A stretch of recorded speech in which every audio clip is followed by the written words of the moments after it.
നമസ്കാരം. 9 മണി വാർത്ത ആരംഭിക്കുകയാണ്. തലക്കെട്ടുകളിലേക്ക്. യുവാവിനെ കാട്ടാന ചവിട്ടിക്കൊന്ന പാലക്കാട് മുണ്ടൂരിൽ പ്രതിഷേധം തുടരുന്നു. വനംവകുപ്പിന് വീഴ്ച പറ്റിയെന്ന് സിപിഎം ആഹ്വാനം ചെയ്ത ഹർത്താലും തുടരുന്നു. DFO ഓഫീസിലേക്ക് BJPയുടെ മാർച്ച് അല്പസമയത്തിനകം. പോസ്റ്റ്മോർട്ടത്തിന് ശേഷം അലന്റെ മൃതദേഹം വിട്ടുകൊടുക്കും. പരിക്കേറ്റ അമ്മയുടെ നില ഗുരുതരം. വനപാലകരുടെ വീഴ്ച പരിശോധിക്കുമെന്ന് വനം മന്ത്രി.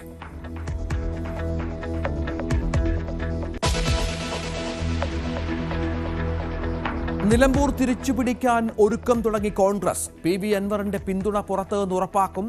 ആര് മത്സരിച്ചാലും ജയമുറപ്പെന്ന് ആര്യാടൻ ഷൗക്കത്തും VS ജോയിയും ന്യൂസ് 18നോട്. ഇന്ന് കോൺഗ്രസ് മണ്ഡലം കമ്മിറ്റി യോഗം.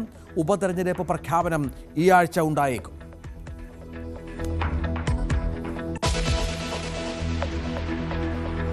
വഖഫ് നിയമത്തിനെതിരെ മുസ്ലിം ലീഗ് സുപ്രീം കോടതിയിൽ ഹർജി നൽകും. കോടതിയെ സമീപിക്കുന്നത് PK കുഞ്ഞാലിക്കുട്ടി. നിയമം മൗലികാവകാശങ്ങളെ ഹനിക്കുമെന്ന് ഹർജിയിൽ league.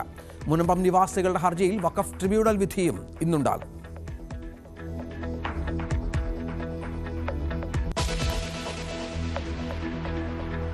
MA baby CPM general secretary ആകുമ്പോൾ കേരള പാർട്ടിയിൽ എന്തു മാറ്റമുണ്ടാകും? പിണറായി വിജയന്റെ അപ്രമാദിത്വം ചോദ്യം ചെയ്യപ്പെട്ടേക്കാമെന്ന നിഗമനം. ഇടതുപക്ഷത്തിന് പ്രസക്തി നഷ്ടപ്പെട്ടെന്ന് പ്രചാരണത്തിൽ അടിസ്ഥാനമില്ലെന്ന് ബേബി.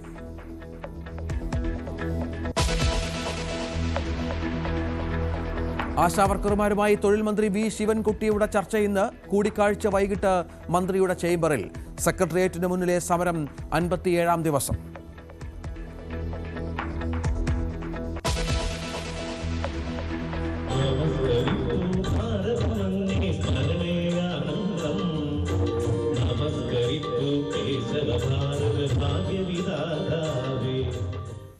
കൊല്ലത്ത് ക്ഷേത്രോത്സവത്തിനിടെ RSS ഗണഗീതം പാടിയതിൽ അന്വേഷണം.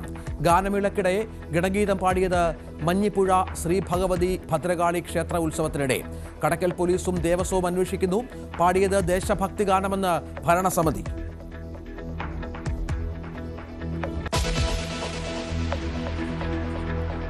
പ്രസവ ശുശ്രൂഷ ലഭിക്കാതെ മതപ്രഭാഷകന്റെ ഭാര്യ മരിച്ചതിൽ നടപടിയുണ്ടാകും. മരിച്ച അസ്മയുടെ പോസ്റ്റ്മോർട്ടം ഇന്ന് കളമശ്ശേരി മെഡിക്കൽ കോളേജിൽ. അമിത രക്തസ്രാവമുണ്ടായിട്ടും ചികിത്സ നൽകിയില്ലെന്ന പരാതിയുമായി യുവതിയുടെ കുടുംബം.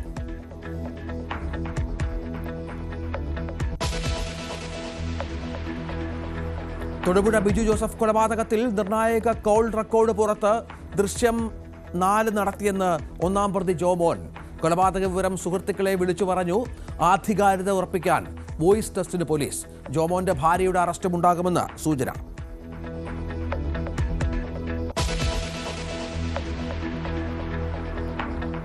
ഇന്ന് റിസർവ് ബാങ്കിന്റെ പണനയ അവലോകന യോഗം. വീണ്ടും റിപ്പോ നിരക്ക് കുറച്ചേക്കുമെന്ന് സൂചന. പ്രതീക്ഷയ്ക്ക് വക നൽകി പണപ്പെരുപ്പ നിരക്കിൽ കുറവ്.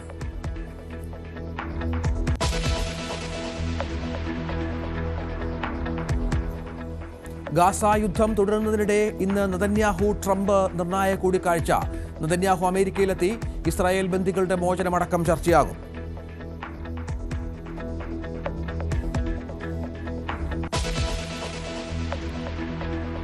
വാർത്തകളുടെ വിശദാംശങ്ങളിലേക്ക്. പാലക്കാട് മുണ്ടൂരിൽ കാട്ടാന ആക്രമണത്തിൽ യുവാവ് കൊല്ലപ്പെട്ട സംഭവത്തിൽ പ്രതിഷേധം ശക്തം.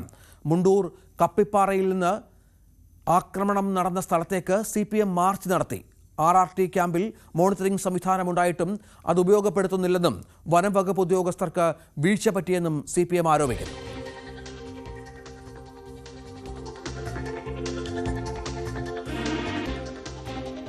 ഇവിടെ 3 ദിവസമായി ആന ഇവിടെ ഉണ്ട്.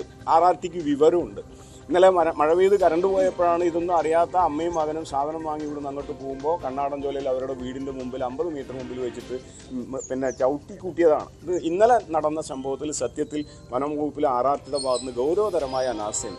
അവർക്ക് മുമ്പിൽ ഈ വിവരമുണ്ട്. ഇവിടെ ഈ വന്യജീവി ഉണ്ട്, മഴയാണ്, നിങ്ങൾ ഇറങ്ങി വരും, അപ്പോൾ നിങ്ങൾ മാറി നിൽക്കണത് നേരത്തെയുള്ള തീരുമാനമാണ്. ഞങ്ങൾ സമരം നടത്തിയെടുത്തൊരു തീരുമാനമാണ്, അംഗീകരിച്ച തീരുമാനമാണ്. ആ തീരുമാനം അവർ വേണ്ട പോലെ നടപ്പാക്കിയില്ല എന്നുള്ളതാണ് ഈ പ്രശ്നം അടിയന്തരമായിട്ട്.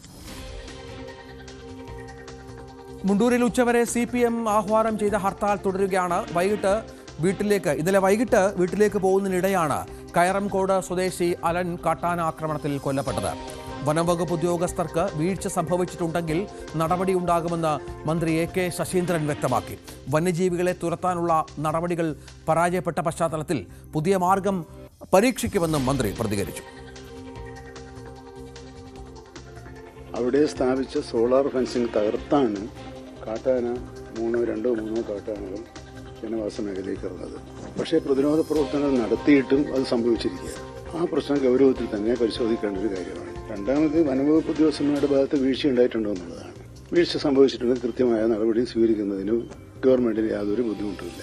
കളക്ടറുടെ റിപ്പോർട്ട് കൂടി തേടാനാണ് ഇപ്പോൾ തീരുമാനിച്ചിട്ടുള്ളത്. ഇന്ന് രാവിലെ കൂടുതൽ RRTകളെ മണ്ണാർക്കാട് നിന്നും നെന്മാറയിൽ നിന്നും അവിടത്തേക്ക് എത്തിക്കാനുള്ള ഏർപ്പാടുകൾ ചെയ്തിട്ടുണ്ട്. ആനകൾ ഇപ്പോൾ കാട്ടിനകത്താണുള്ളത്. അവരെവിടെയാണെന്ന് കണ്ടെത്തിയിട്ടുണ്ട്. ആനകളെ കണ്ടെത്തിയിട്ടുണ്ട്. അത് എത്രയും വേഗം ഒന്നുകിൽ അവർ ഉൾവനത്തിലേക്ക് പോവുക, അല്ലെങ്കിൽ അവരെ പിടികൂടി മറ്റേതെങ്കിലും സുരക്ഷിത മേഖലയിലേക്ക് അയക്കുക എന്ന കാര്യമാണ് ചെയ്യാനുള്ളത്. അപ്പോൾ നമ്മൾ മാറാൻ പോകുന്നത് ഹാങ്ങിങ് സോളാർ ഫെൻസിങ്ങിലേക്കാണ്. കാരണം ഇങ്ങനെ ആനകളെ ചവിട്ടി പൊട്ടിക്കുന്നത് കൊണ്ടാണ്. വന്യമൃഗങ്ങളെ പ്രതിരോധിക്കാൻ നമ്മൾ നടത്തുന്ന ശ്രമങ്ങളൊന്നും തന്നെ അത് പൂർണ്ണമായ ഒരു പ്രതിഫലനം ഉണ്ടാകുന്നില്ല. അതേസമയം വനപാലകർക്ക് മാത്രം പ്രശ്നത്തിന് പരിഹാരം കാണാനാകില്ലെന്നായിരുന്നു A പ്രഭാകരൻ MLA, സ്ഥലം MLAയുടെ പ്രതികരണം. മണ്ഡലത്തിലാണെങ്കിൽ വാളയാർ മുതൽ കല്ലടിക്കോട് പോയി നടന്ന സംഭവത്തിന്റെ അടുത്താണ് കല്ലടിക്കോട്. അതുവരെ ഈ വന്യങ്ങളുടെ കടന്നാക്രമണം വരികയാണ്. ഇത് നിയമസഭയിൽ പലതവണ ഈ കാര്യങ്ങൾ ഉന്നയിച്ചിട്ടുണ്ട്. എന്നെ നിയമസഭയിൽ എന്താന്ന് മണ്ഡലത്തിൽ വല്ല വന്നിട്ട് കളിയാക്കുന്നത് വരെ കാര്യങ്ങൾ എത്തിയിട്ടിപ്പോ ഈ നമ്മുടെ ഈ കപ്പി കെട്ടുന്നത് കൊണ്ടൊന്നും ഇപ്പോ സോളാർ ഫെൻസിങ് കൊണ്ടൊന്നും ഇത് തടസ്സപ്പെടുത്താൻ കഴിയില്ല. ജനവാസ കേന്ദ്രങ്ങളിൽ സ്ഥിര താമസമാക്കിയിരിക്കുകയാണ് ഇപ്പോൾ വന്യമൃഗങ്ങൾ. അപ്പോൾ ഈ പുതുച്ചേരി പഞ്ചായത്തിൽ ഇതുപോലെ ഉണ്ടായി. ആ സ്കൂളിനകത്ത് വന്ന് അതിന്റെ എല്ലാ മധുരയിലെ പാർട്ടി കോൺഗ്രസ് കഴിഞ്ഞ് എത്തുമ്പോഴാണ് ഈ വിവരം അറിഞ്ഞത്. ഉടൻ തന്നെ CFOനെ വിളിച്ചു. അപ്പൊ അദ്ദേഹം ആവശ്യമായ ഞങ്ങള് ഇനി ഒരു അപകടം കൂടി ഉണ്ടാകാനുള്ള മുൻകരുതൽ എടുക്കാതിരുന്നാൽ നാട്ടിൽ നമുക്ക് ഇല്ല എന്ന് പറഞ്ഞ കാര്യം നമ്മുടെ ഫോറസ്റ്റ് മിനിസ്ട്രിയെ വിളിച്ച് സംസാരിച്ചിരുന്നു. അദ്ദേഹം വേണ്ടതൊക്കെ ചെയ്യാൻ ഈ ഫോറസ്റ്റിന്റെ മാത്രം സഹായം കൊണ്ട് കഴിയില്ല, ഞാൻ പോലീസിന്റെ സഹായവും കൂടി ആവശ്യപ്പെട്ടിട്ടുണ്ട് എന്നാണ് അദ്ദേഹം അറിയിച്ചത്. എന്തായാലും ഇതൊരു തീരാ ദുരന്തമായി മാറിക്കൊണ്ടിരിക്കുകയാണ് വന്യമൃഗങ്ങളുടെ ശല്യം. ഇതിനൊരു ശാശ്വതമായ പരിഹാരം കാണാൻ മനസമാധാനത്തോടുകൂടി ജനങ്ങൾ കിടന്നുറങ്ങാൻ പറ്റാത്തൊരു സ്ഥിതി ഉള്ളതാണ് എനിക്ക് പറയാനുള്ളത്. എന്തായാലും എന്നാൽ ആകുന്ന കാര്യം ഈ കാര്യത്തിൽ ഇടപെടും. ഇനിയിപ്പോ ആശുപത്രിക്ക് പോവുകയാണ്. അത് ഒന്ന് പോകണം. അമ്മയും ആശുപത്രിയിലാണ്. അപ്പോ ഒരു വല്ലാത്ത പ്രശ്നം ഇത് നാളെയും ഉണ്ടായിക്കൂടായികയില്ല. ഇത്തരം പ്രശ്നത്തിന് ഒരു പരിഹാരം കാണാൻ ആവശ്യമായ നടപടി കേന്ദ്ര ഗവൺമെന്റ് ആയാലും സംസ്ഥാന ഗവൺമെന്റിന്റെ പരിമിതി ഉണ്ട് എന്നുള്ളതാണ് നമ്മളൊക്കെ ഈ വിഷയം അവതരിപ്പിക്കുമ്പോൾ മറുപടി. എന്തായാലും ഇതൊരു വലിയ പ്രശ്നമായി മാറിക്കൊണ്ടിരിക്കും. ഞങ്ങള് എന്തായാലും പോകാൻ നിൽക്കുകയാണ്. സ്ഥലം MLA ആണ് പ്രതികരിച്ചത്. പാലക്കാട് DFO ഓഫീസിലേക്ക് BJPയുടെ മാർച്ച് അല്പസമയത്തിനകം നടക്കുമെന്നാണ് ലഭിക്കുന്ന വിവരം. പാലക്കാട് ജില്ലാ കളക്ടർ G. പ്രിയങ്ക വിളിച്ച യോഗം അല്പസമയത്തിനകം തുടങ്ങും. ഷംന ഏറ്റവും പുതിയ വിവരങ്ങൾ പങ്കുവെക്കും. അതിനു മുൻപ് BJPയുടെ സംസ്ഥാന ജനറൽ സെക്രട്ടറി C. കൃഷ്ണകുമാർ ഈ വിഷയത്തിൽ പ്രതികരിച്ചിരുന്നു. വാക്കുകളിലേക്ക്. കേരളത്തിൽ വ്യാപകമായിട്ട് മലയോര മേഖലകളിൽ വന്യമൃഗങ്ങളുടെ ആക്രമണമുണ്ട്. പാലക്കാടിനെ സംബന്ധിച്ചോളം മുണ്ടൂർ മുതൽ വാളയാർ വരെയുള്ള ഈ മേഖലയിൽ വലിയ തോതിലാണ് ജനങ്ങൾക്ക് കൃഷിനാശവും അതുപോലെ തന്നെ ജീവനും അപായം സംഭവിച്ചുകൊണ്ടിരിക്കുന്നത്. 12ാമത്തെ 13ാമത്തെ ആളാണ് കാട്ടാനയുടെ ആക്രമണത്തിൽ ഈ മുണ്ടൂർ മുതൽ വാളയാർ വരെയുള്ള ബെൽറ്റിൽ മരിക്കുന്നത്. ഇതിനു പുറമെയാണ് അട്ടപ്പാടി മേഖലയിൽ നിരന്തരമായിട്ട് ഇത്തരത്തിലുള്ള കാട്ടാനയുടെ ആക്രമണത്തിൽ ആദിവാസി വിഭാഗത്തിൽപ്പെട്ട ആളുകൾ മരിക്കുന്നത്. സർക്കാരിന്റെ ഭാഗത്തുനിന്ന് യാതൊരുവിധ നടപടിയില്ല. ഫെൻസിങ് ചെയ്യുന്നുണ്ട് എന്നുള്ളത് ജനങ്ങൾക്ക് പ്രതിഷേധമുയർന്ന സമയത്ത് ഉറപ്പ് കൊടുക്കുക എന്നല്ലാതെ യാതൊരുവിധ നടപടിയില്ല. RRT ടീം ഉണ്ടെന്നാ പറയുന്നത്. പക്ഷെ അവര് യാതൊരുവിധ അറിയിപ്പും കൊടുത്തിട്ടില്ല. ഇതിനെല്ലാം വേണ്ട നടപടി എടുക്കേണ്ട ഭരണപക്ഷം CPM ഇന്ന് മുണ്ടൂർ പഞ്ചായത്തിൽ ഹർത്താൽ നടത്തുക. തികച്ചും അപഹാസ്യമായിട്ടുള്ള നിലപാടാണ് കേരളം ഭരിക്കുന്ന മുന്നണിയുടെ പ്രധാന ഘടകകക്ഷിയുടെ ഭാഗത്തുനിന്ന്. ഇതെല്ലാം തടയാനുള്ള ഉത്തരവാദിത്വം അവർക്കാണ്. ഇതിനുള്ള പ്രതിവിധി കാണാനുള്ള ഉത്തരവാദിത്വം അവർക്കാണ്. കേന്ദ്ര ഗവൺമെന്റ് നിരവധി പദ്ധതികളുണ്ട് ഇതിനായിട്ടുള്ള വന്യജീവി ആക്രമണം തടയാനുള്ള വന്യജീവി സംഘർഷം ഒഴിവാക്കാനുള്ള പദ്ധതികളുണ്ട്. പക്ഷെ കേരളം അതിൽ നടപ്പാക്കുന്നതിൽ വലിയ പരാജയമാണ് സംഭവിച്ചിട്ടുള്ളത്. ഒരു ഉദാഹരണം ഞാൻ പറയാം. ഇക്കഴിഞ്ഞ ദിവസം തമിഴ്നാട് ഫോറസ്റ്റ് ഡിപ്പാർട്ട്മെന്റ് ഒരു കണക്ക് പുറത്തു വിട്ടു. അവർ റെയിൽവേയുമായി ചേർന്ന് ആ പ്രദേശത്ത് കാട്ടാനയുടെ റെയിൽവേ ട്രാക്ക് ക്രോസിംഗിനെ സംബന്ധിച്ച് നടക്കുന്നത് സംബന്ധിച്ചുള്ള ഒരു റിപ്പോർട്ട് പുറത്തുവിട്ടു. 5000-ലധികം ക്രോസിംഗാണ് അവർക്ക് ഫലപ്രദമായിട്ട് റെയിൽവേ ട്രാക്ക് തടയാനുള്ള കാട്ടാനയുടെ ശ്രമം തടയാൻ പറ്റിയിട്ടുള്ളത്. അതിന് മുന്നറിയിപ്പ് നൽകാനുള്ള സംവിധാനം ആധുനിക AI സംവിധാനം ഉപയോഗിച്ച്. പക്ഷെ അതേ സമയത്ത് വാളയാറിനിപ്പുറത്ത് 6ഓളം കാട്ടാനകൾ റെയിൽവേ ട്രാക്ക് ക്രോസ് ചെയ്യുന്ന സമയത്ത് ട്രെയിൻ ഇടിച്ചു മരിച്ചു. ഞാൻ ഈ ഉദാഹരണം പറഞ്ഞത് കേരളവും തമിഴ്നാടും തമ്മിലുള്ള വ്യത്യാസം ചൂണ്ടിക്കാണിക്കാനാണ്. അവിടെ വനത്തിനുള്ളിൽ കാട്ടാനകൾക്ക് വെള്ളം കൊടുക്കാനുള്ള വെള്ളം ലഭിക്കാനുള്ള താൽക്കാലിക തടയണകൾ ഉണ്ടാക്കി അതിലെ ടാങ്കർ ലോഡുകൾ ഉപയോഗിച്ചുകൊണ്ട് വെള്ളം നൽകുന്നു. അവർക്ക് തീറ്റ ലഭിക്കാനുള്ള സംവിധാനങ്ങൾ ഉണ്ടാക്കുന്നു. ഇതെല്ലാം തൊട്ടടുത്തുള്ള തമിഴ്നാട്ടിൽ നടക്കുന്ന സമയത്ത് കേരളം ഈ കാര്യത്തിൽ യാതൊരുവിധ നടപടിയും സ്വീകരിക്കാതെ പ്രതിഷേധം ഉയരുന്ന സമയത്ത് താൽക്കാലികമായിട്ട് മരണപ്പെടുന്ന കുടുംബങ്ങൾക്ക് താൽക്കാലികമായിട്ട് എന്തെങ്കിലും ആശ്വാസം കൊടുത്തുകൊണ്ട് ജനങ്ങളെ എല്ലാ കാലത്തും ദുരിതത്തിലാക്കുക. ആ മുണ്ടൂർ മുതൽ വാളയാർ വരെയുള്ള മലയോര മേഖലയിലെ കൃഷി പൂർണ്ണമായിട്ട് ആളുകൾ ഉപേക്ഷിച്ചിരിക്കുക. ഏക്കർ കണക്കിന് കൃഷിയാണ് അവിടെ ജനങ്ങൾ ഉപേക്ഷിച്ചിരിക്കുന്നത്.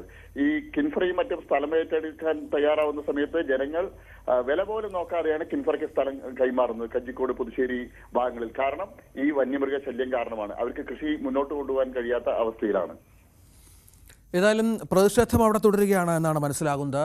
ഷംന വിവരങ്ങളുമായി ചെയ്യുന്നുണ്ട്. ഷംന, ഇന്നലെ വൈകുന്നേരമാണ് ഈ ദാരുണമായ സംഭവം നടന്നത്. ഈ യുവാവിൻ്റെ അമ്മയും പരിക്കേറ്റ ചികിത്സയിലാണ്. എന്താണ് ജനങ്ങളുടെ ഒരു വികാരം ഇതുമായി ബന്ധപ്പെട്ട്? ഒരുപാട് പരാതികളുണ്ടായിരുന്നു, പക്ഷേ പരിഹാരമുണ്ടായില്ല എന്ന് തന്നെയാണ്.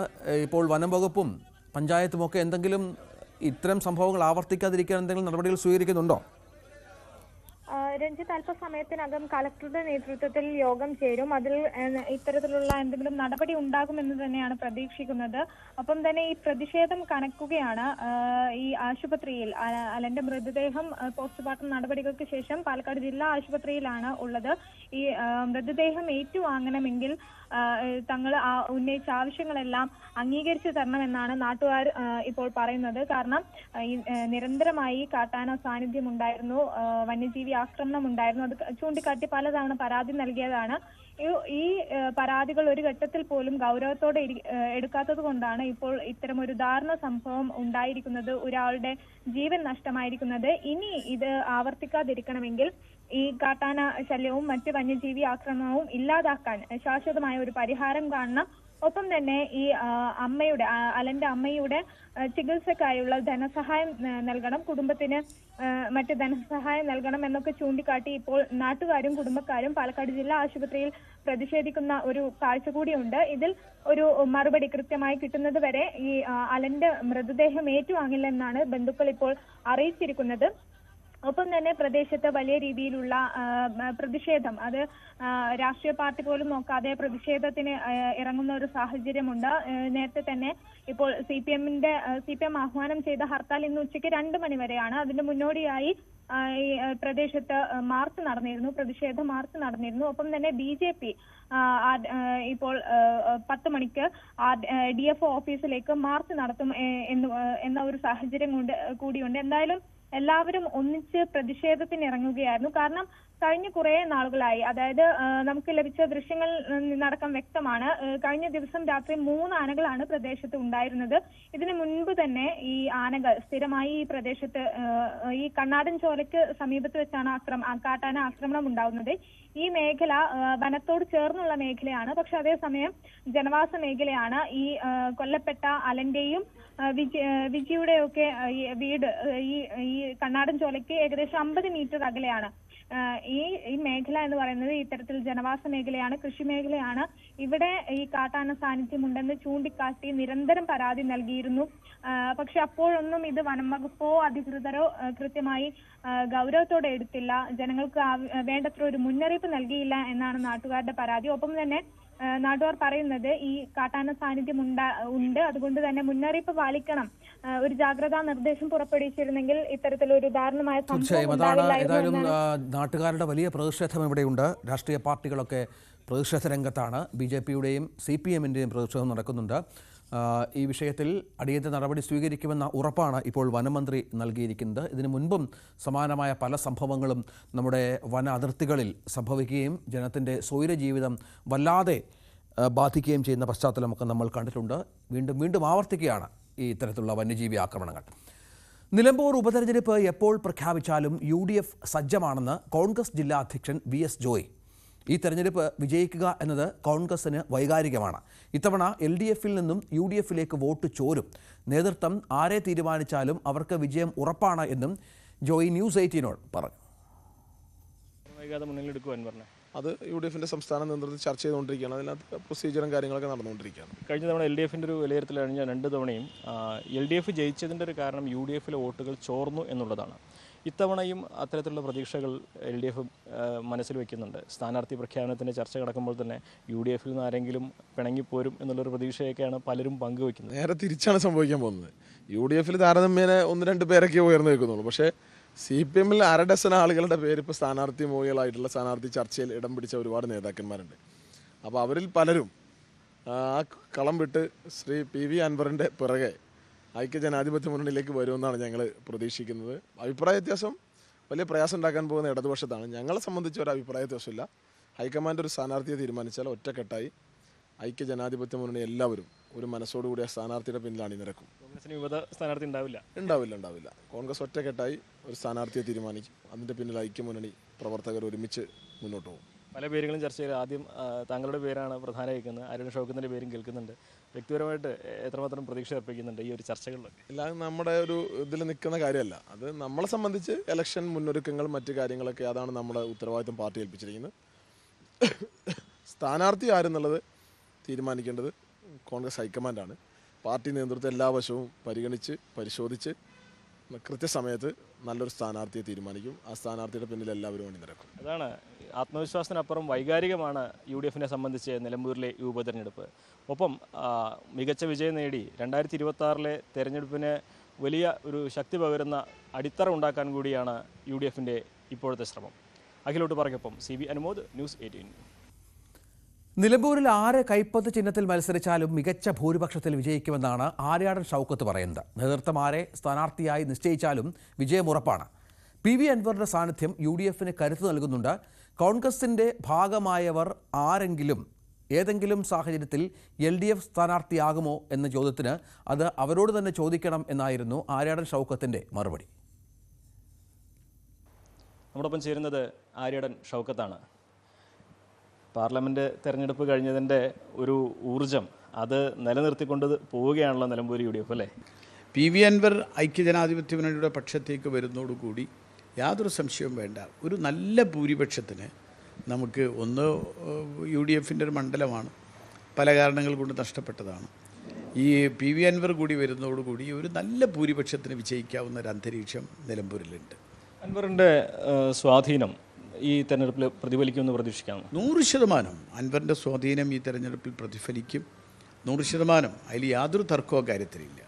അൻവറിൻ്റെ മുന്നണി പ്രവേശനം ഇപ്പോഴും എവിടെ എത്താതെ നിൽക്കുന്ന ഒരു സാഹചര്യമില്ലേ? ഇല്ല, അതിൻ്റെ ചർച്ചകളും കാര്യങ്ങളൊക്കെ നേതൃത്വം തീരുമാനിക്കേണ്ട കാര്യങ്ങളാണ്. അത്തരം കാര്യങ്ങൾ ചർച്ചകളും കാര്യങ്ങളൊക്കെ നടക്കുന്നുണ്ട് എന്നാണ് എൻ്റെ അറിവ്. അത് നേതൃത്വം ആ കാര്യത്തിലൊക്കെ ഒരു തീരുമാനം ഉണ്ടാവുമെന്നാണ് ഞാൻ പ്രതീക്ഷിക്കുന്നത്. എന്നാണ് നമ്മളൊക്കെ പ്രതീക്ഷിക്കുന്നത്. എന്തായാലും ഇവിടേക്ക് വരികയാണെങ്കിൽ ആര്യാടൻ ഷൗക്കത്തിൻ്റെ പേര് എല്ലാ തവണയും തെരഞ്ഞെടുപ്പുകളിൽ വലിയ ചർച്ചയാവുന്നതാണ്. ഓരോ തവണ ഒരുപാട് വിവാദങ്ങളും ഉണ്ടാകാറുണ്ട്. പക്ഷെ ഇത്തവണയും ആദ്യ ഘട്ടത്തിൽ ഉയർന്നു നിൽക്കുന്ന പേര് അങ്ങയുടെ തന്നെയാണ്. മാനസികമായിട്ട് തയ്യാറായി കഴിഞ്ഞോ ഈ ഒരു സ്ഥാനാർത്ഥിത്വം? അങ്ങനെയല്ല, ഇതിൻ്റെ ഒരു സംഗതി വെച്ചാൽ ഈ തെരഞ്ഞെടുപ്പിൽ സ്ഥാനാർത്ഥിയാവാനൊക്കെ കാരണം ഇതൊരു ഉപതെരഞ്ഞെടുപ്പ് ഇഷ്ടംപോലെ ആളുകളുണ്ടാവും, ഇല്ലയെന്ന് നമ്മൾ പറയുന്നില്ല. അപ്പോൾ ഇവിടെ നമ്മളെ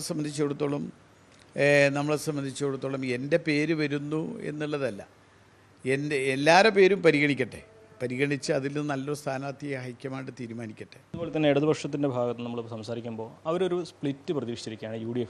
UDFിലെ ഒരു സ്ഥാനാർത്ഥി സ്വതന്ത്ര നിലപാടെടുത്ത് നിൽക്കുകയാണെങ്കിൽ അവരെ LDF പിന്തുണയ്ക്കും എന്ന തരത്തിലേക്കാണ് ആഭ്യന്തരമായിട്ട് LDF എന്നറിയാൻ കഴിയുന്നത്. അങ്ങനെ കോൺഗ്രസ് നിന്ന് ആരെങ്കിലും കോൺഗ്രസിൻ്റെ തീരുമാനത്തിനെതിരായിട്ട് നിൽക്കുന്ന ഒരു അവസ്ഥ ഉണ്ടാകുമോ? അല്ല, അങ്ങനെയൊക്കെ സാധ്യതയില്ല. നിങ്ങൾ ഇങ്ങനെ വരും അങ്ങനെ വന്നാൽ ഇങ്ങനെയായിരിക്കും എന്നൊക്കെ പറയുന്നതിൽ ഒരു അർത്ഥമുണ്ടെന്ന് എനിക്ക് തോന്നുന്നില്ല. ക്യാബിനറ്റ് വന്നാൽ ആരും മുന്നണി വിട്ടു പോകില്ല എന്ന് ഉറപ്പാണല്ലേ? അല്ല, അത് മുന്നണി വിടുന്നവരോട് ചോദിക്കണം.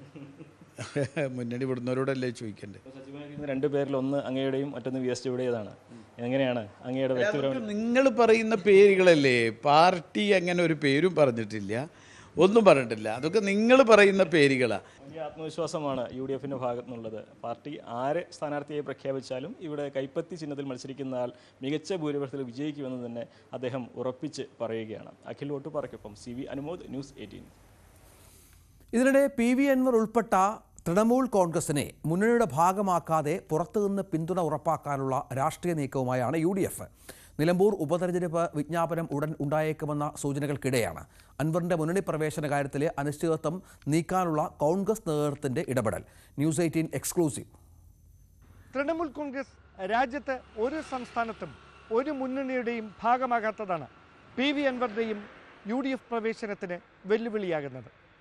വലത് മുന്നണിയുടെ ഭാഗമാക്കണമെന്നാവശ്യപ്പെട്ടുകൊണ്ട് നേരത്തെ കത്ത് നൽകിയെങ്കിലും UDF ഇക്കാര്യത്തിൽ തീരുമാനമെടുത്തിരുന്നില്ല. ലീഗ് ഉൾപ്പെടെയുള്ള ഘടകകക്ഷികൾ അൻവറിനെ ഉടൻ മുന്നണിയിൽ ഉൾപ്പെടുത്തണമെന്നാവശ്യപ്പെട്ട് സമ്മർദ്ദം ശക്തമാക്കിയിരുന്നു. അതേസമയം കോൺഗ്രസ്, തൃണമൂൽ, ദേശീയ നേതൃത്വം ഇക്കാര്യത്തിൽ ഒരേപോലെ അനുകൂല തീരുമാനമെടുക്കേണ്ട സാഹചര്യം ഉണ്ടായതോടെയാണ് മുന്നണി പ്രവേശനവുമായി ബന്ധപ്പെട്ട ചർച്ചകൾ വഴിമുട്ടിയത്. അതേസമയം നിലമ്പൂർ മണ്ഡലത്തിൽ ഏറെ സ്വാധീനമുള്ള അൻവറിന്റെയും അദ്ദേഹം ഉൾപ്പെട്ട തൃണമൂൽ കോൺഗ്രസ് പാർട്ടിയുടെയും പിന്തുണ മുന്നണിക്ക് പുറത്തുനിന്ന് ഉറപ്പാക്കാനുള്ള നീക്കങ്ങളാണ് കോൺഗ്രസ് നേതൃത്വം സജീവമാക്കിയിരിക്കുന്നത്. KK രമ MLAയും RMP പാർട്ടിയും UDFന് പുറത്തുനിന്ന് പിന്തുണ നൽകുന്നതിന് സമാനമായി അൻവറിനെയും മുന്നണിക്കൊപ്പം ചേർത്ത് നിർത്താനുള്ള ചർച്ചകളാണ് പുരോഗമിക്കുന്നത്.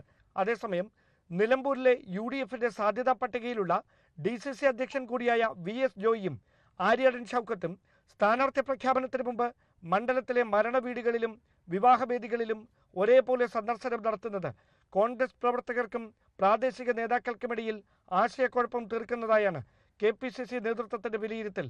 ഇരു നേതാക്കളും തമ്മിലുള്ള അഭിപ്രായ ഭിന്നത പരിഹരിക്കാൻ നേതൃത്വം ഇടപെടണമെന്ന ആവശ്യവും ശക്തമാവുകയാണ്.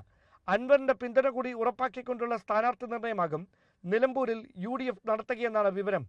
അതേസമയം വയനാട് MP കൂടിയായ പ്രിയങ്ക ഗാന്ധിയുടെ അഭിപ്രായവും സ്ഥാനാർത്ഥിയെ തീരുമാനിക്കുന്നതിൽ നിർണായകമാകുമെന്നാണ് സൂചന. Dan Kurian, news 18, Thiruvananthapuram. നിലമ്പൂർ ഉപതെരഞ്ഞെടുപ്പ് മുന്നിൽ കണ്ട് ഒരുക്കങ്ങളിലേക്ക് കടന്നു കോൺഗ്രസ് മണ്ഡലം തലത്തിലുള്ള നേതൃയോഗം ഇന്ന് ചേരും. CV അനുമോദ് ചേരുകയാണ്. അനുമോദ്, വലിയ ഒരു പ്രസ്റ്റീജിയസ് പോരാട്ടമാകും. കാരണം CPMന്റെ അൻവറിൻ്റെ പക്കലുണ്ടായിരുന്ന, CPMന്റെ ഭാഗമായിരുന്ന അൻവറിൻ്റെ പക്കലുണ്ടായിരുന്ന സീറ്റാണ്. തിരിച്ചു പിടിക്കുക എന്നുള്ളത് അഭിമാനമാണ്, അൻവറിനും അഭിമാന പോരാട്ടമാണ്. ഏതൊക്കെ തലത്തിലാണ് ഇപ്പോൾ കാര്യങ്ങൾ മുന്നോട്ട് പോകുന്നത്?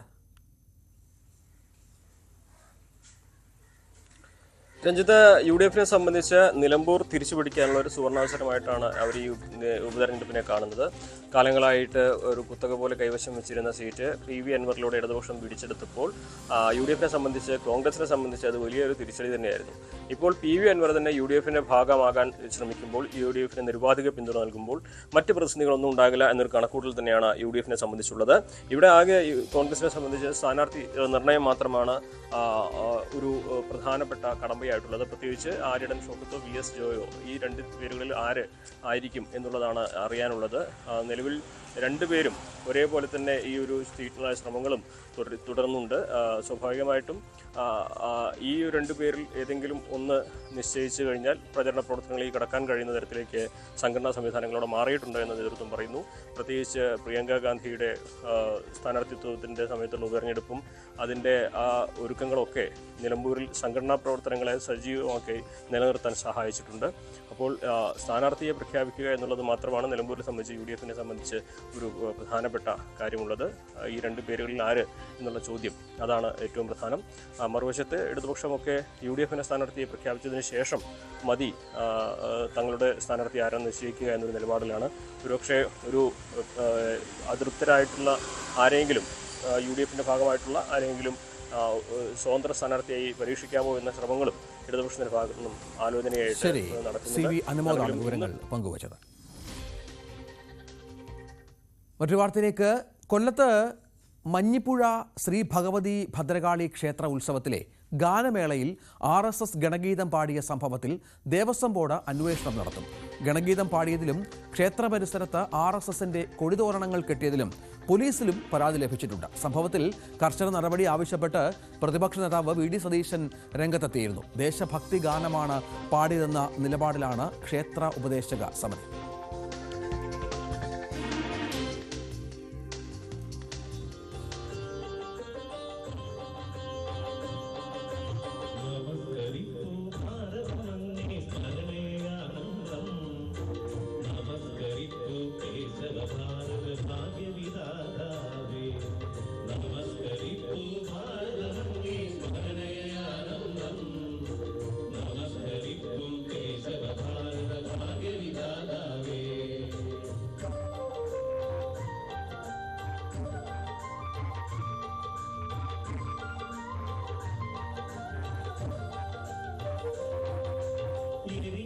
ക്ഷേത്രോത്സവ ഗാനമേളയിലാണ് ഇത്തരത്തിൽ ഗണഗീതം പാടിയത്. ഇതുമായി ബന്ധപ്പെട്ട് പരാതി ഉയർന്നിരുന്നു.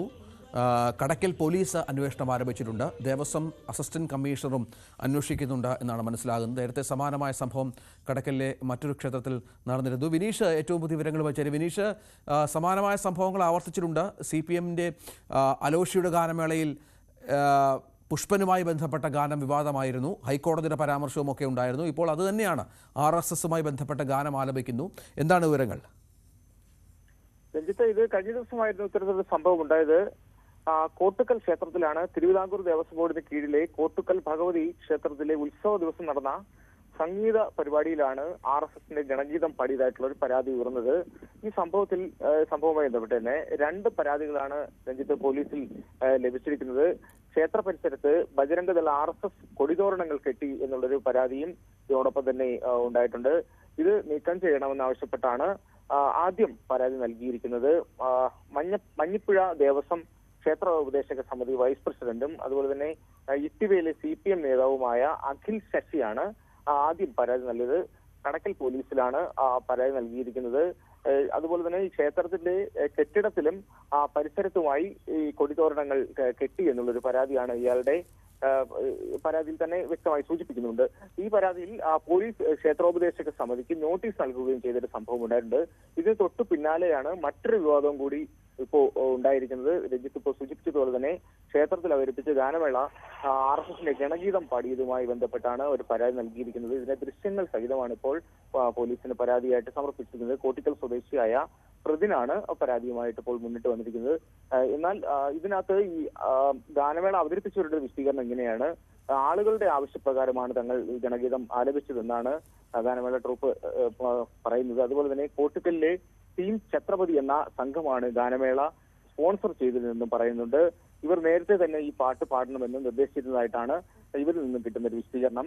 നാഗർകോവിൽ ഉള്ള ഒരു ട്രൂപ്പാണ്. നാഗർകോവിൽ ബേഡ്സ് എന്നാണ് ഈ ഗാനമേള ട്രൂപ്പിന്റെ പേര്. ഇവരാണ് ഈ ഗണഗീതം പാടിയതായിട്ടുള്ള ഒരു ആരോപണം ഇപ്പോൾ ഉയർന്നു വന്നിരിക്കുന്നത്. നമുക്കറിയാം രഞ്ജിത്തെ, കഴിഞ്ഞ ദിവസങ്ങളിൽ ഈ കടക്കൽ ദേവി ക്ഷേത്രത്തിലെ തിരുവാതിര ആഘോഷത്തിന്റെ ഭാഗമായിട്ട് നടത്തിയ സംഗീത പരിപാടിയിൽ വിപ്ലവ ഗാനം പാടിയത് ഏറെ വിവാദമായ ഒരു സാഹചര്യം ഉണ്ടായിരുന്നു.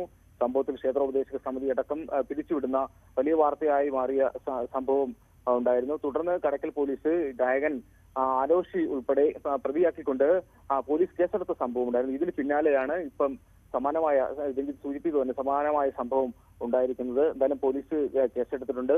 സംഭവത്തിൽ ഈ സംഭവം വിവാദമായപ്പോൾ തന്നെ ഇതിൽ നടപടി ആവശ്യപ്പെട്ടുകൊണ്ട് പ്രതിപക്ഷ നേതാവ് അടക്കം രംഗത്ത് വന്ന സാഹചര്യമാണ് ഇപ്പോൾ ഉള്ളത്. തീർച്ചയായും അതാണ്. ഏതായാലും ഇപ്പോൾ അന്വേഷണം ആരംഭിച്ചിട്ടുണ്ട്. തുടർച്ചയായി ഇത്തരം സംഭവങ്ങൾ ക്ഷേത്ര പരിസരങ്ങളിൽ നടക്കുന്നുമുണ്ട്. തിരിച്ചു വരാം ഇടവേളയ്ക്ക് ശേഷം.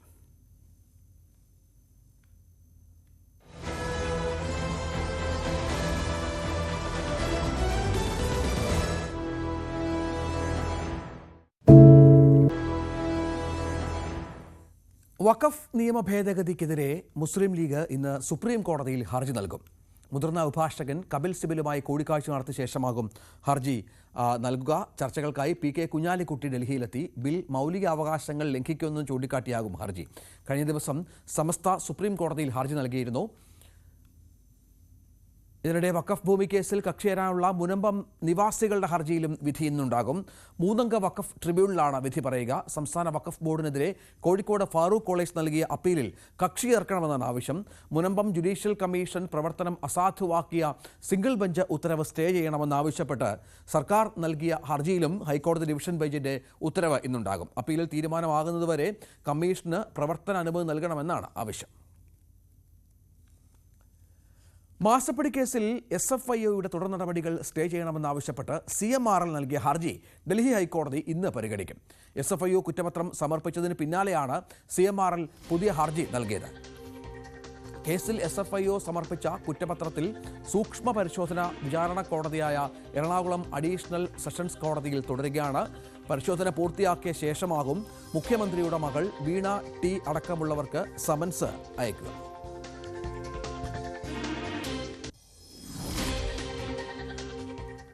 വെള്ളാപ്പള്ളി നടേശന്റെ മലപ്പുറം പരാമർശത്തിനെതിരെ സമസ്ത മലപ്പുറത്തെക്കുറിച്ചുള്ള വിദ്വേഷ പരാമർശങ്ങൾ അർഹിക്കുന്ന അവജ്ഞയോടെ തള്ളിക്കളയണമെന്ന് സമസ്ത അധ്യക്ഷൻ ജിഫ്രി മുത്തുക്കോയ തങ്ങൾ പറഞ്ഞു. മലപ്പുറം ജില്ലയിൽ ആർക്കും നിർഭയമായി എപ്പോഴും സഞ്ചരിക്കാം. മലപ്പുറത്ത് വന്ന് ജനങ്ങളുമായി സംവദിക്കാത്തവരാണ് ജില്ലയെ മോശമായി ചിത്രീകരിക്കുന്നതെന്നും ജിഫ്രി മുത്തുക്കോയ തങ്ങൾ പ്രതികരിച്ചു. മലപ്പുറം ജില്ലയെ സംബന്ധിച്ച് നമുക്കറിയാം, ഈ ജില്ലൻ്റെ സൗരഭ്യം അറിയാത്ത ആളുകൾ, അത് ആസ്വദിക്കാത്തവർ പലതും പറയും. ആരോ ചിലരൊക്കെ പറഞ്ഞല്ലോ നമ്മുടെ ജില്ലനെ, മലപ്പുറം ജില്ലനെ പറ്റിയൊക്കെ. ഇവിടെ ആർക്കും നിർഭയമായി എപ്പോഴും സഞ്ചരിക്കാൻ പറ്റുന്ന ജില്ലയാണ് മലപ്പുറം ജില്ല എന്ന് പറയുന്നത്. ആ ജില്ലനെ സംബന്ധിച്ച് മനസ്സിലാക്കാതെ, അല്ലെങ്കിൽ ഈ ജില്ലയിൽ വന്നുകൊണ്ട്, അല്ലെങ്കിൽ ഈ ജില്ലക്കാരോട് ഇടപെട്ടുകൊണ്ടിട്ട് ഇവിടുത്തെ ആളുകളുടെ സ്വഭാവം മനസ്സിലാക്കാത്തവർ പലതും പറയും. അങ്ങനെ പറയുന്നതൊക്കെ നമുക്ക് അത് തള്ളിക്കളയാം. അത് അറിയിക്കണ അവജ്ഞയോട് കൂടി ഇത് മാത്രമേ പറയണം. കാസർഗോഡ് 4-ാം മൈലിൽ 4 പേർക്ക് വെട്ടേറ്റു. പടക്കം പൊട്ടിച്ചതുമായി ബന്ധപ്പെട്ട് വാക്കുതർക്കമാണ് ആക്രമണത്തിൽ കലാശിച്ചത്. ലഹരിക്ക് അടിമപ്പെട്ടവരാണ് ആക്രമിച്ചതെന്നാണ് മൊഴി. സംഭവത്തിൽ 2 പേർ പിടിയിലായി. KV ബൈജു വിവരങ്ങൾ പങ്കുവെക്കും. ബൈജു, എന്താണ് സംഭവിച്ചത്? ഇന്നലെ രാത്രി 11 മണിയോടുകൂടിയാണ് ഈ സംഭവം ഉണ്ടായത്. അതായത് ഈ നഗരത്തിൽ നിന്ന് പടക്കം പൊട്ടിച്ചതുമായി ബന്ധപ്പെട്ട് ചോദ്യം ചെയ്തതോടുകൂടി പിന്നീട് വാക്കുതർക്കമാവുകയും ഈ സംഘം വലിയ തോതിൽ വാളും മറ്റും ഉപയോഗിച്ച് ഇവരെ ആക്രമിക്കുകയായിരുന്നു. അങ്ങനെ 4 പേർക്കാണ് ഇത്തരത്തിൽ വെട്ടേറ്റത്. ഇബ്രാഹിം, സൈനുദ്ദീൻ, ഫവാസ്, അബ്ദുൾ റസാഖ്, മുൻഷിദ് എന്നിവർ ആശുപത്രിയിൽ ഇപ്പോൾ ചികിത്സയിലുണ്ട്. എന്തായാലും ഈ പ്രദേശവാസികളാണ് ഈ സംഭവം ചോദ്യം ചെയ്തത്. ഇത് ഇഷ്ടപ്പെടാതെ ഇവർ കൂടുതൽ പേർ സംഘടിച്ചെത്തുകയും ആക്രമിക്കുകയായിരുന്നു എന്നാണ് ഈ പരിക്കേറ്റവർ ആശുപത്രിയിൽ ചികിത്സയിലുള്ളവർ പറയുന്നത്. എന്തായാലും ഈ തിരിച്ചു പോയതിനു ശേഷം മണിക്കൂറുകൾക്ക് ശേഷം ഇവർ വാഹനങ്ങളിലായി എത്തുകയായിരുന്നു. അത് മാത്രമല്ല, പെപ്പർ സ്പ്രേ അടിക്കുകയും ചെയ്തിരുന്നു.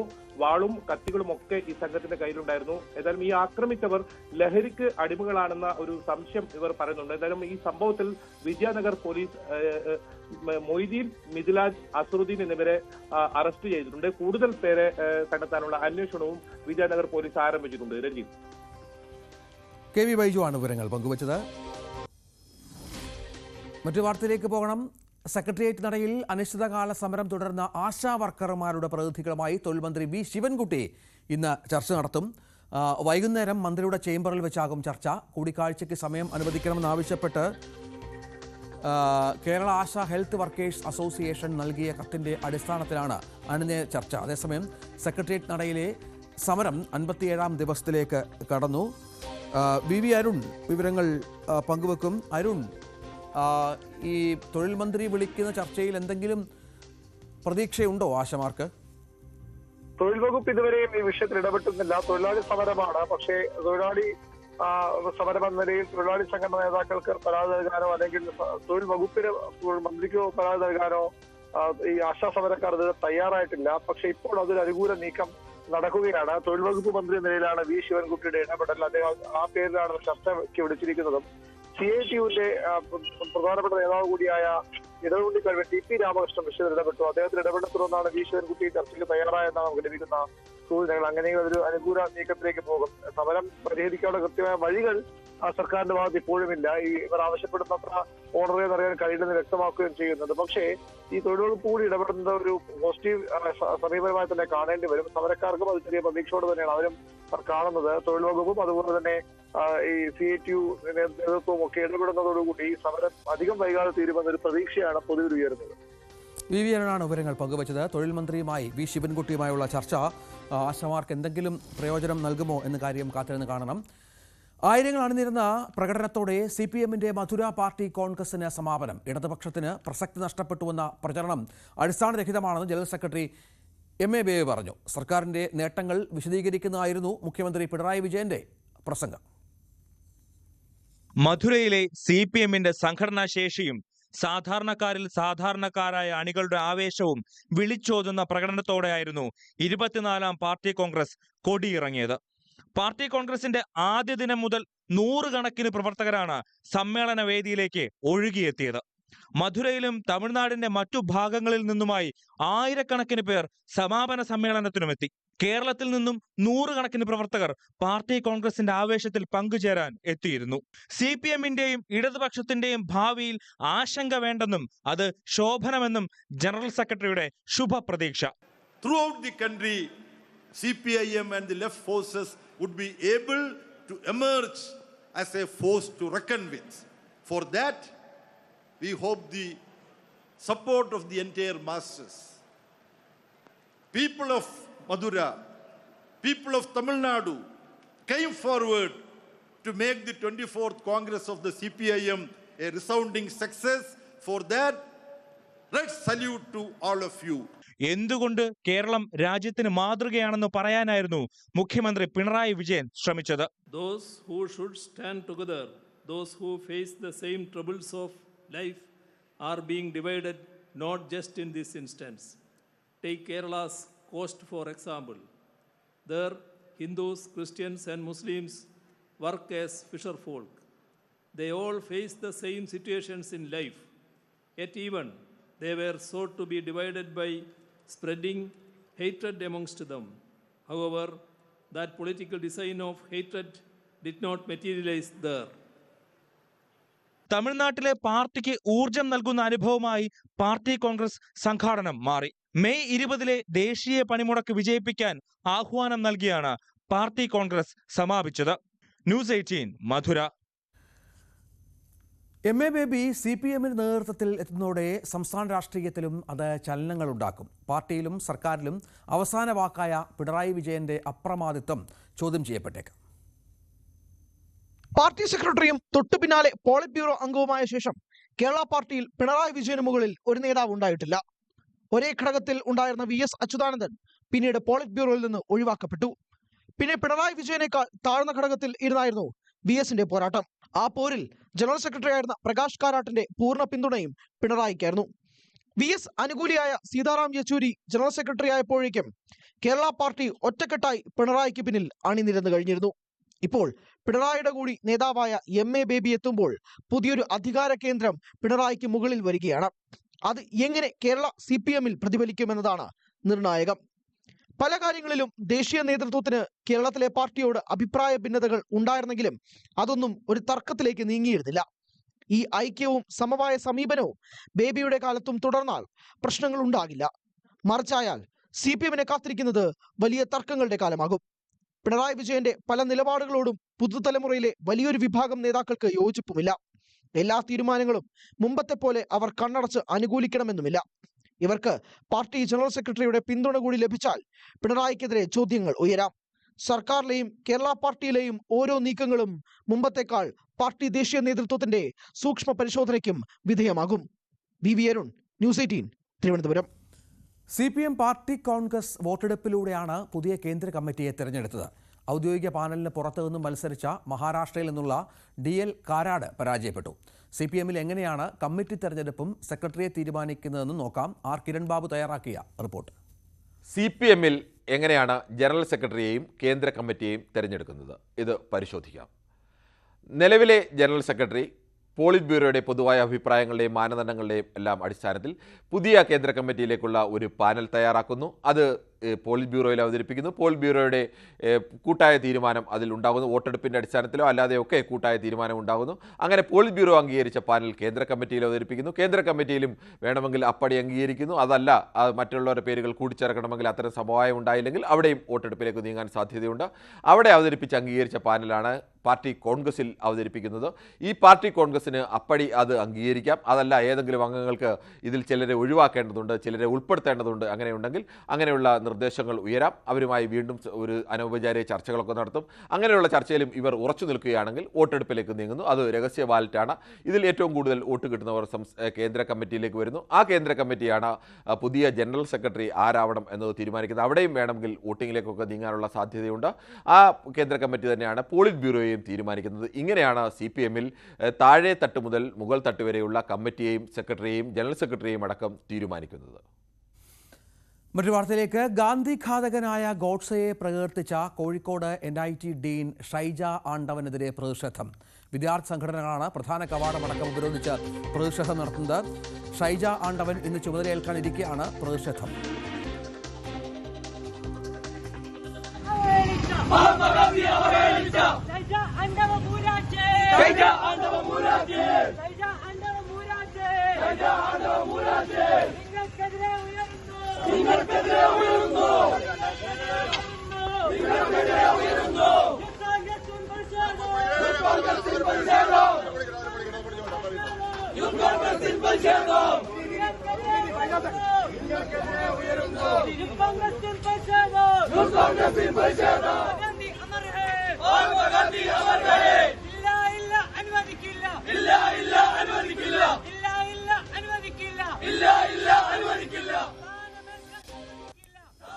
MS അനീഷ് കുമാർ വിവരങ്ങൾ പങ്കുവെക്കും. അനീഷ്, ഇതിന്റെ ഒരു പശ്ചാത്തലം, ഇപ്പോൾ ഈ പ്രതിഷേധത്തിന്റെ ഒരു സ്വഭാവം എന്താണ്?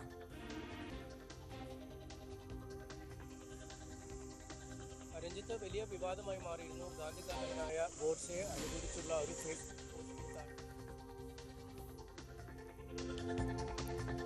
അനീഷ് കുമാർ അവിടെ സംഭവ സ്ഥലത്തുണ്ട്. ഓഡിയോയുമായി ബന്ധപ്പെട്ട് ചില പ്രശ്നങ്ങളുണ്ട്. അത് ഉടൻ തന്നെ പരിഹരിക്കും. ഇപ്പോഴും അവിടെ SFIയുടെ പ്രതിഷേധം തുടരുകയാണ്. മനസ്സിലാക്കുന്നത് ഇന്ന് ഈ ഷൈജ ആണ്ടവൻ അവിടെ ചുമതലയേൽക്കും. കോഴിക്കോട് NIT ഡീൻ ആയി എന്നാണ് മനസ്സിലാക്കേണ്ടത്. ഇതിൻ്റെ പശ്ചാത്തലത്തിൽ കൂടിയാണ് ഈ പ്രതിഷേധം അവിടെ നടക്കുന്നത് എന്നുള്ളതാണ്. പ്രധാന കവാടമടക്കം ഉപരോധിച്ചാണ് ഈ പ്രതിഷേധ പരിപാടികൾ സംഘടിപ്പിച്ചിരിക്കുന്നത് എന്നുള്ളത് ഏറ്റവും പ്രധാനപ്പെട്ട ഒന്നാണ്. MS അനീഷ് കുമാറുണ്ട്. അനീഷ്, തുടരാം.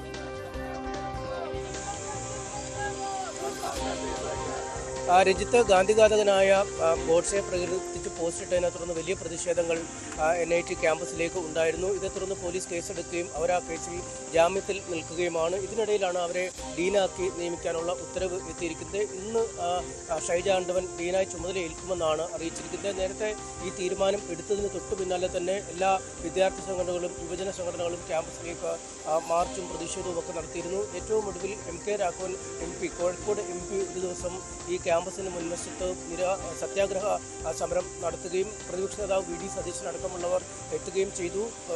ഷൈജ ആണ്ടവൻ സ്വമേധയാ ഈ സ്ഥാനം ഏറ്റെടുക്കലിൽ നിന്ന് പിന്മാറുകയോ അല്ലെങ്കിൽ അധികൃതർ അവരെ ആ സ്ഥാനത്തേക്ക് നിയമിക്കുന്നതിൽ നിന്ന് പിന്മാറുകയോ ചെയ്യണമെന്ന ആവശ്യമാണ് ഉന്നയിച്ചത്. എന്നാൽ അതിനെ തുടർന്നൊന്നും ഒരു പുരോഗതിയും ഉണ്ടായില്ല. ഇന്ന് അവർ ക്യാമ്പസിലെത്തിയിട്ടുണ്ട്. ഈ ചുമതല ഇന്ന് തന്നെ ഡീനായി ഏറ്റെടുക്കും എന്നാണ് അറിയാൻ കഴിയുകയും ചെയ്തത്. എന്തായാലും അവരെ ക്യാമ്പസിലെത്തുന്നതിൽ നിന്നും തടയുക എന്ന ലക്ഷ്യത്തോടെയാണ് യൂത്ത് കോൺഗ്രസ് പ്രവർത്തകർ പ്രധാന കവാടത്തിൽ നിലയുറപ്പിച്ചത്. പക്ഷേ ഈ ക്യാമ്പസിന് പിന്നിലുള്ള മറ്റൊരു കവാടത്തിലൂടെ ഷൈജ ആണ്ടവൻ നേരത്തെ തന്നെ ക്യാമ്പസിലെത്തി എന്നാണ് മനസ്സിലാക്കാൻ കഴിയുന്നത്. ഇനി SFI അടക്കമുള്ള ഫ്രറ്റേണിറ്റി പോലുള്ള മറ്റ് ചില വിദ്യാർത്ഥി സംഘടനകൾ കൂടി ഈ ക്യാമ്പസിലേക്ക് മാർച്ച് നടത്തുമെന്ന് അറിയിച്ചിട്ടുണ്ട്. ഏത് വിധേനയും ഇവരെ ഈ സ്ഥാനത്ത് ഇന്ന് ഏറ്റെടുക്കുന്നതിൽ നിന്ന് തടയുക എന്ന ഒരു രീതിയായിരുന്നു ആസൂത്രണം ചെയ്തിരുന്നത്. പക്ഷേ നേരത്തെ തന്നെ ഷൈജ ആണ്ടവൻ ക്യാമ്പസിലെത്തിയിരിക്കുന്നു. അവരിപ്പോൾ ക്ലാസ് എടുക്കുന്നു എന്നാണ് വിവരം കിട്ടുന്നത്. അല്പസമയത്തിനകം പ്രതിഷേധവുമായി SFI എത്തും. വലിയ പോലീസ് സന്നാഹവും ഇവിടെ ഇപ്പോൾ പ്രതിഷേധക്കാരെ നേരിടുന്നതിനായി ഒരുക്കിയിട്ടുണ്ട്.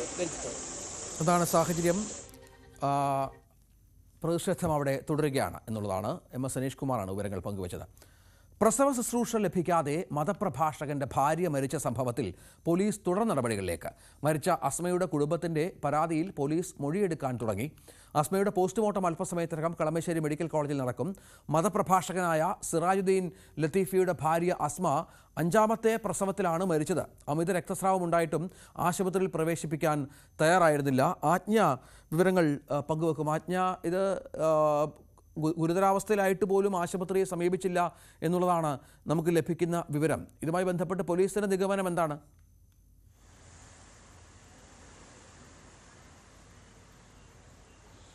രഞ്ജിത്ത്, ഈ രക്തസ്രാവം അമിതമായതിനെ തുടർന്നാണ് അസ്മ മരിച്ചതെന്നാണ് വീട്ടുകാരുടെ പരാതി. മാത്രമല്ല 5ാമത്തെ പ്രസവം വീട്ടിലാക്കിയിരുന്നു. 3 പ്രസവങ്ങൾ ആശുപത്രിയിലായിരുന്നു. അതിനുശേഷം 4ാമത്തെയും 5ാമത്തെയും പ്രസവം വീട്ടിലായിരുന്നു എന്നാണ് മനസ്സിലാക്കാൻ കഴിയുന്നത്. അതേസമയം ഈ അസ്മ മരിച്ച ശേഷം നാട്ടുകാരെ കൂട്ടിയാണ് ഈ സിറാജുദ്ദീൻ അസ്മയുടെ വീട്ടിലേക്ക് വരുന്നത്. ആ സമയത്ത്, അതായത് വീട്ടിൽ മൃതദേഹവുമായി എത്തുന്ന സമയത്ത് പോലും സമയം വരെയും സിറാജുദ്ദീൻ വീട്ടുകാരെ അറിയിച്ചിരുന്നില്ല എന്നൊരു പരാതിയുമുണ്ട്. മാത്രമല്ല, നവജാത ശിശുവിനെ ഉൾപ്പെടെയാണ് ഈ ഇത്രയും ദൂരം, അതായത് മലപ്പുറം മുതൽ എറണാകുളം വരെ ഈ ആംബുലൻസിൽ യാത്ര ചെയ്തു വന്നത്. കുഞ്ഞിനും വേണ്ട ശുശ്രൂഷ നൽകിയില്ല. കുഞ്ഞിനും ജനനത്തോടനുബന്ധിച്ച് പ്രാഥമിക ശുശ്രൂഷകൾ നൽകേണ്ടുന്ന സാഹചര്യമുണ്ട്. അതുപോലും നൽകിയില്ല എന്നാണ് വീട്ടുകാരുടെ പരാതിയുള്ളത്. എന്തായാലും ഈ പെരുമ്പാവൂരാണ് അസ്മയുടെ വീട് പെരുമ്പാവൂരാണ്. അതേ തുടർന്നാണ് വീട്ടുകാർ പെരുമ്പാവൂർ പോലീസിൽ പരാതി നൽകിയത്. പോസ്റ്റ്മോർട്ടം റിപ്പോർട്ട് വന്നതിന് ശേഷമായിരിക്കും തുടർ നടപടികൾ ഉണ്ടാകുക. തുടർ നടപടികൾ ഉണ്ടാവുകയാണെങ്കിൽ ഇത് മലപ്പുറം പോലീസിന് കൈമാറുന്ന ഒരു സാഹചര്യമുണ്ട്. മലപ്പുറം ചട്ടിപ്പറമ്പിലായിരുന്നു ഇവർ വാടകയ്ക്ക് താമസിക്കുന്നത്. ഈ സിറാജുദ്ദീൻ ആലപ്പുഴ സ്വദേശിയാണ്, മതപ്രഭാഷകനാണ്, മലപ്പുറത്ത് താമസിച്ചു വരികയായിരുന്നു. എന്തായാലും നമുക്ക് തന്നെ അറിയാം, സോഷ്യൽ മീഡിയ ഹാൻഡിലുകളിൽ ഉൾപ്പെടെ ഇത്തരത്തിൽ സ്ത്രീകൾ, അതായത് മുസ്ലിം സ്ത്രീകൾ ആണുങ്ങളായ ഗൈനക്കോളജിസ്റ്റുകളെ കാണരുത്, സ്ത്രീകളെ തന്നെ കാണണം, ഇത്തരം ശുശ്രൂഷകൾക്ക് അല്ലെങ്കിൽ ഗർഭകാലവുമായി ബന്ധപ്പെട്ടുള്ള ശുശ്രൂഷകൾക്കൊക്കെ ആണുങ്ങളെ കാണരുത്, സ്ത്രീകളെ തന്നെ കാണണം എന്നുള്ള നിഷ്കർഷയൊക്കെ വെക്കുന്ന മതപ്രഭാഷണങ്ങളൊക്കെ ഡിസ്കഷൻ ആവുകയും ചർച്ചയാവുകയും വൈറലാവുകയും ചെയ്തിരുന്നതാണ്. ആ ഒരു സാഹചര്യത്തിൽ ഇത് അത്തരത്തിൽ മതങ്ങളെ പ്രീണിപ്പെടുത്താൻ അല്ലെങ്കിൽ മതപണ്ഡിതൻ എന്നുള്ള നിലയിലാണോ ഇത്തരത്തിലൊരു നീക്കം സിറാജുദ്ദീൻ നടത്തിയത്? വീട്ടിൽ തന്നെ പ്രസവമാക്കുന്ന ഒരു സാഹചര്യത്തിലേക്ക് പോയത്, അത് മിഡ്വൈഫിനെ ആണ് ഇത്തരം കാര്യങ്ങൾക്ക് ആശ്രയിക്കുന്നത്. അങ്ങനെ ഒരു സാഹചര്യം കൂടിയാണോ എന്ന് കൂടി പോലീസ് വിലയിരുത്തി വരുന്നുണ്ട്. എന്തായാലും വീട്ടുകാരുടെ മൊഴി എടുത്തിട്ടുണ്ട്. അതുപോലെ അസ്മയുടെ മാതൃ സഹോദരനാണ് കഴിഞ്ഞ ദിവസം നമ്മളോട് സംസാരിച്ചത് ഇതുമായി ബന്ധപ്പെട്ട. കാരണം എറണാകുളത്ത് എത്തുന്നത് വരെ ഈ സിറാജുദ്ദീൻ അസ്മ മരിച്ചെന്നോ കുഞ്ഞിനെയും കൊണ്ട് എറണാകുളത്തേക്ക് വരികയാണെന്നോ ഇത്തരം ഒരു കാര്യവും വീട്ടുകാരുമായി കമ്മ്യൂണിക്കേറ്റ് ചെയ്തില്ല. അതുകൊണ്ട് തന്നെ ആ കാര്യത്തിൽ ദുരൂഹതയുണ്ട് എന്ന് തന്നെയാണ് വീട്ടുകാരുടെ ആരോപണം. അങ്ങനെയാണ്. എന്തായാലും ഇപ്പോൾ 10 മണിയോടുകൂടി അസ്മയുടെ പോസ്റ്റ്മോർട്ടം കളമശ്ശേരി മെഡിക്കൽ കോളേജിൽ ആരംഭിക്കും. പോസ്റ്റ്മോർട്ടം നടപടികൾ പൂർത്തിയായതിനു ശേഷമായിരിക്കും ഈ കാര്യത്തിൽ കൂടുതൽ നടപടികൾ ഉണ്ടാവുക എന്നാണ് പെരുമ്പാവൂർ പോലീസ് അറിയിക്കുന്നത്. തുടർ നടപടികൾ ഉണ്ടാവുകയാണെങ്കിൽ മരണകാരണം എന്താണെന്ന് കണ്ടെത്തിയാൽ, അമിത രക്തസ്രാവമാണെന്ന് പറയുന്നു തുടർന്ന് അസ്മയ്ക്ക് ശുശ്രൂഷകൾ നൽകിയിരുന്നില്ല, അക്യുപഞ്ചർ രീതിയിൽ, അതും പ്രാകൃതമായ രീതിയാണ് എന്നാണ് ആരോഗ്യവകുപ്പ് അതിനെ പരിഗണിച്ചു പോകുന്നത്. ആ രീതികളിലും ഒക്കെ അവലംബിക്കുന്ന ഒരു സാഹചര്യമുണ്ടായി. ക്രിട്ടിക്കൽ സ്റ്റേജിലായിട്ടും അല്ലെ പ്രസവവേദന ഉണ്ടായിരുന്നു എന്ന് പറയുന്നു. പ്രസവവേദന ഉണ്ടായിട്ട് പോലും ആശുപത്രിയിൽ എത്തിച്ചിട്ടില്ല. അത് അസഹനീയമായ രീതിയിലായിരുന്നു. അതിൽ ഗൗരവതരമായ അന്വേഷണം പുരോഗമിക്കുകയാണ് എന്നാണ് മനസ്സിലാക്കേണ്ടത്. യുവ IB ഉദ്യോഗസ്ഥയുടെ മരണത്തിൽ വിവിധ സംസ്ഥാനങ്ങളിലേക്ക് തെരച്ചിൽ വ്യാപിപ്പിച്ച അന്വേഷണ സംഘം. പ്രതി സുഗാന്ത് സുരേഷ് എവിടെ എന്നതിൽ ഇതുവരെ വ്യക്തത വന്നിട്ടില്ല. പ്രതിയുടെയും വീട്ടുകാരുടെയും മൊബൈൽ ഫോണുകൾ സ്വിച്ച് ഓഫ് ചെയ്ത നിലയിലാണ്. മുൻകൂർ ജാമ്യം സമർപ്പിച്ചിട്ടുണ്ടെങ്കിലും പ്രതിയുടെ അറസ്റ്റിന് തടസ്സമില്ലെന്ന് ഹൈക്കോടതി വ്യക്തമാക്കിയിരുന്നു. പെൺകുട്ടിയെ ഗർഭഛിദ്രത്തിന് വിധേയമാക്കിയതിൻ്റെയും പ്രതി സാമ്പത്തിക ചൂഷണം നടത്തിയതിൻ്റെയും തെളിവുകൾ പുറത്തു വന്നിരുന്നു. വിവാഹിതരായി എന്ന് വ്യാജരേഖ ചമച്ചാണ് ഗർഭഛിദ്രം നടത്തിയത്. ഇടവേള.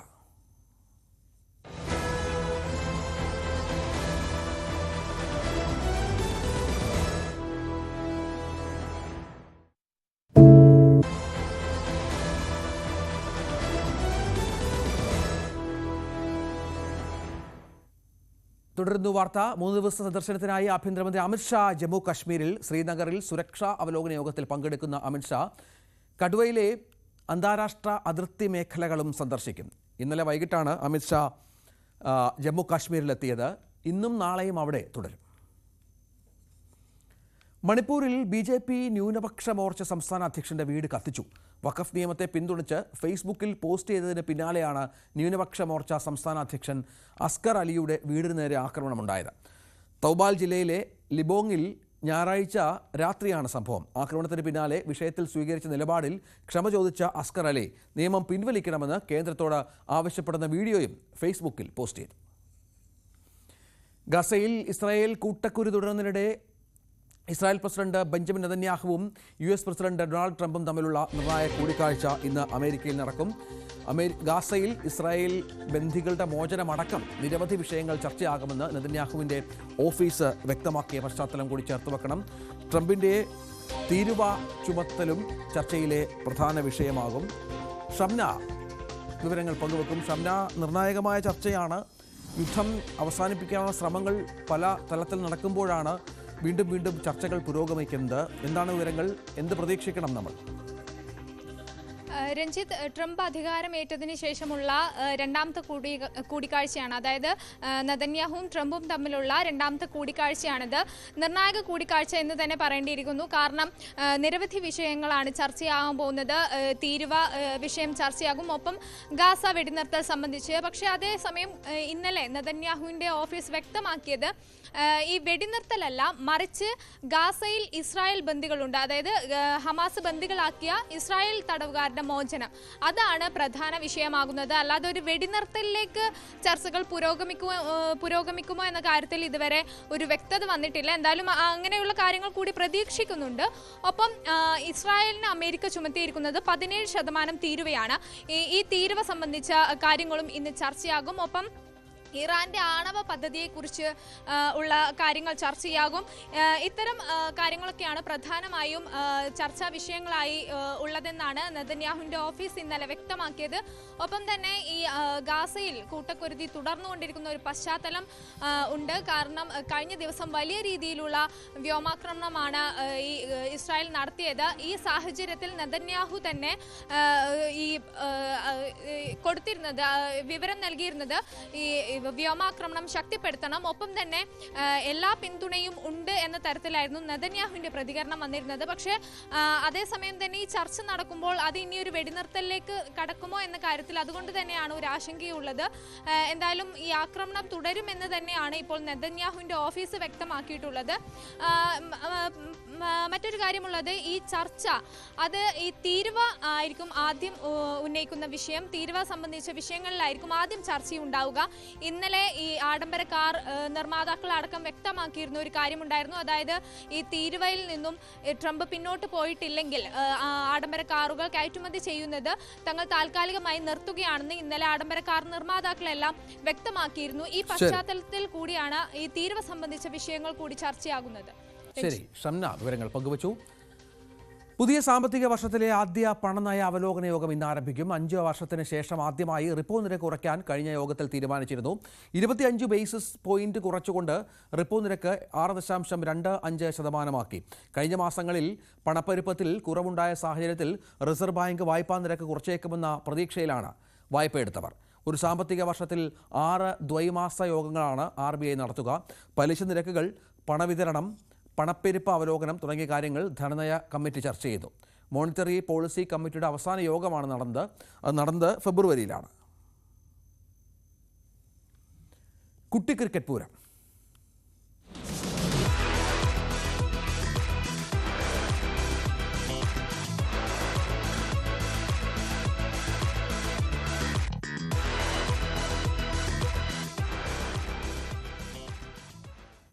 IPL നിന്ന് മുംബൈ ഇന്ത്യൻസ് റോയൽ ചലഞ്ചേഴ്സ് ബാംഗ്ലൂരിനെ നേരിടും. രാത്രി 7:30 മുംബൈ വാങ്കഡെ സ്റ്റേഡിയത്തിലാണ് മത്സരം നടക്കുക. പരിക്കിൽ നിന്ന് മുക്തനായ ജസ്പ്രീത് ബുംറ ടീമിലെത്തിയേക്കും.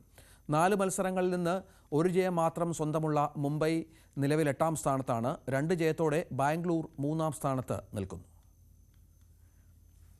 IPL 19ാം മത്സരത്തിൽ കണ്ടത് മുഹമ്മദ് സിറാജിൻ്റെ പന്തുകൊണ്ടുള്ള വിളയാട്ടമായിരുന്നു.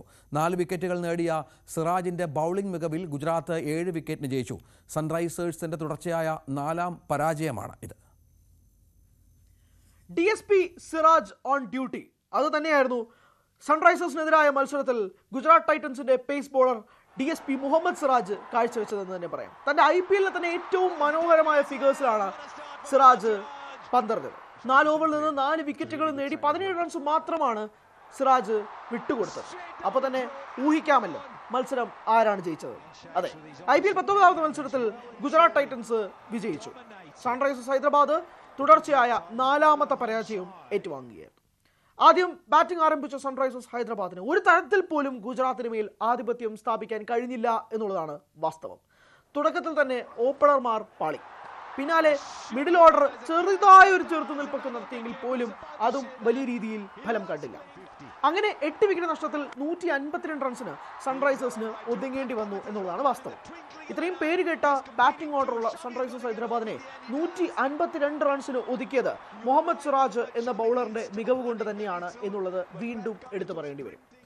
മറുപടി ബാറ്റിംഗിൽ ഗുജറാത്ത് ടൈറ്റൻസിന് 153 എന്ന വിജയലക്ഷ്യം ഒട്ടുമേ വലിയ വിജയലക്ഷ്യമായിരുന്നില്ല എന്ന് തന്നെ പറയേണ്ടി വരും. ഓപ്പണറായി ഇറങ്ങിയ സായ് സുദർശൻ നിറം മങ്ങിയെങ്കിൽ പോലും ശുഭ്മൻ ഗിൽ 61 റൺസ് നേടി നിന്നു. പിന്നാലെ ജോസ് ബട്ട്ലർ നിറമങ്ങിയെങ്കിൽ അതിന് തൊട്ടു താഴെ വന്ന വാഷിംഗ്ടൺ സുന്ദർ 49 റൺസ് നേടുകയും ചെയ്തു. അങ്ങനെ 16.4 ഓവറിൽ ഗുജറാത്ത് ടൈറ്റൻസ് അനായാസമായി സൺറൈസേഴ്സിനെതിരെ വിജയം കാണുകയായിരുന്നു. സൺറൈസേഴ്സ് ഇനിയെങ്കിലും മടങ്ങി വന്നില്ലെങ്കിൽ ഹൈദരാബാദിലെ കാണികൾ സൺറൈസേഴ്സിനെതിരെ തിരിയും എന്നുള്ള കാര്യത്തിൽ തർക്കമില്ല. രോഗശയ്യയിൽ നിന്ന് ഉയർത്തെഴുന്നേറ്റ ഫ്രാൻസിസ് മാർപ്പാപ്പ സെയിന്റ് പീറ്റേഴ്സ് സ്ക്വയറിലെത്തി. പുഞ്ചിരിയോടെ വിശ്വാസികളെ അഭിവാദ്യം ചെയ്ത പാപ്പയെ ഹർഷാരവത്തോടെയാണ് വിശ്വാസികൾ വരവേറ്റത്.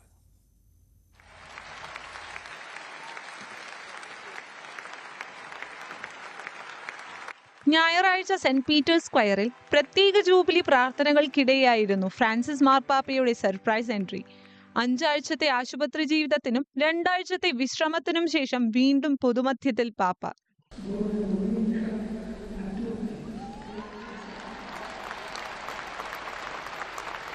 ഒറ്റവരിയിൽ വിശ്വാസികളെ അഭിസംബോധന.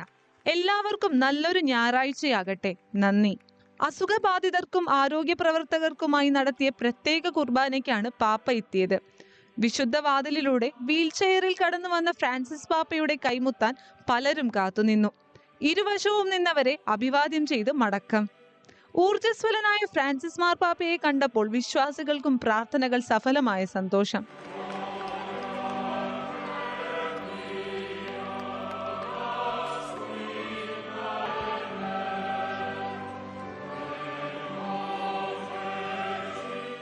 News desk, news 18. ഇതോടെ 9 മണി വാർത്ത പൂർണ്ണമാവുകയാണ്. ഇനി ന്യൂസ് ട്രെൻഡ്സ് കാണാം. TG സജിത്ത് ചേരും.